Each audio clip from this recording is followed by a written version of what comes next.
We have officially put a bow on Week 9 of the NFL season. The Chargers' Darius Davis made sure that bow was extra special and long. 87-yard house call not only started the scoring, but was the longest punt return in the NFL this season. On the other side, Los Angeles made Zach Wilson's night, well, very uncomfortable. They sacked him 8 times, creating multiple turnovers in the process, which led for the offensive numbers, when you look at fantasy scoring, not to be too tip-top shape. Justin Herbert, your better QB of the game last night with 6 fantasy points. Breece Hall gave you 10. Austin Eckler, if you add him, you got 20. Garrett Wilson with 13, and Keenan Allen bringing in a respectable 15.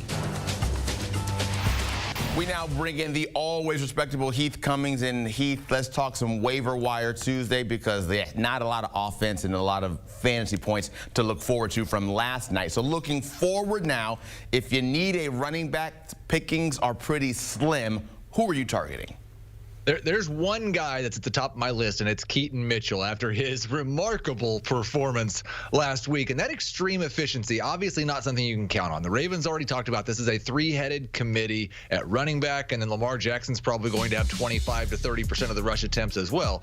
But that extreme efficiency is something Keaton Mitchell is very familiar with. 6.5 yards per carry his second year at East Carolina. Last year, 7.2 yards per carry. For his career in college, averaged 6.9 yards per touch. And this Ravens run offense, no matter who's the coordinator is, if Lamar Jackson's there, the running backs are very efficient. We've seen Gus Edwards a consistent 5 yards per carry. Mark Ingram at the end of his career averaged 5 yards per carry. J.K. Dobbins 6 yards per carry. So Keaton Mitchell could be a Devon A-Chain type, where he's maybe only seeing 10 to 12 touches per week, but he's so wildly efficient that he's still usable as a flex or a low-end number 2 running back. He's the must-add this week.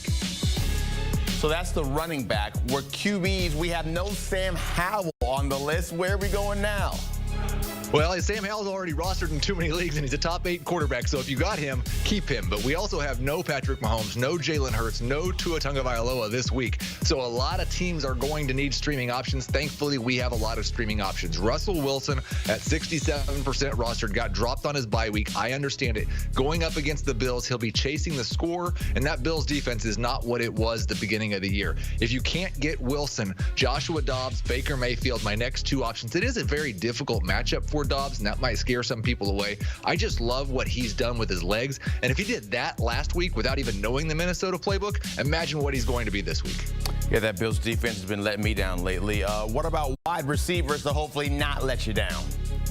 Yeah, 2 guys here. We talked about Demario Douglas last week. He's around 40% rostered now. Turned in 10.5 PPR fantasy points without a touchdown. I expect him to be the best Patriots wide receiver rest of season, and a number 3 wide receiver for fantasy purposes. And then Khalil Shakir, not quite into that starter range yet, but this guy has been very reliable for Josh Allen. There's only been 1 time this season that Allen has targeted Shakir, and Shakir didn't catch the ball. He's got a 94% catch rate. That should earn him more targets. We've seen in the past with Allen and this Bills offense leaning on the slot wide receiver when Cole Beasley was there. I think Shakir could grow into that role. He's an add and stash.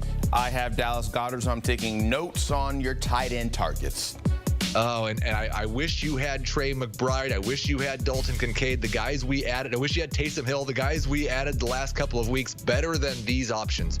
Logan Thomas, though, is a guy who's kind of almost been that up and down and up and down. And it's a hard to predict thing, but the role in the Washington offense with Eric Bieniemy calling the shots, good enough to where he's a borderline top 12 tight end. Most weeks we saw Jonnu Smith reemerge as the tight end 2/tight end 1 for the Atlanta Falcons. He's not a bad option. And then Luke Musgrave might just be the most reliable pass catcher for the Packers. Heath Cummings putting that pen to paper, getting us set for the next week coming up here at Fantasy Football. Thank you always for your time. We appreciate it, Heath. And you can get even more of him on Fantasy Football today. Lock into the podcast, because the guys are giving you all the ins, the outs, the tips you need to make sure you can at least get a few dubs out there on the weekend.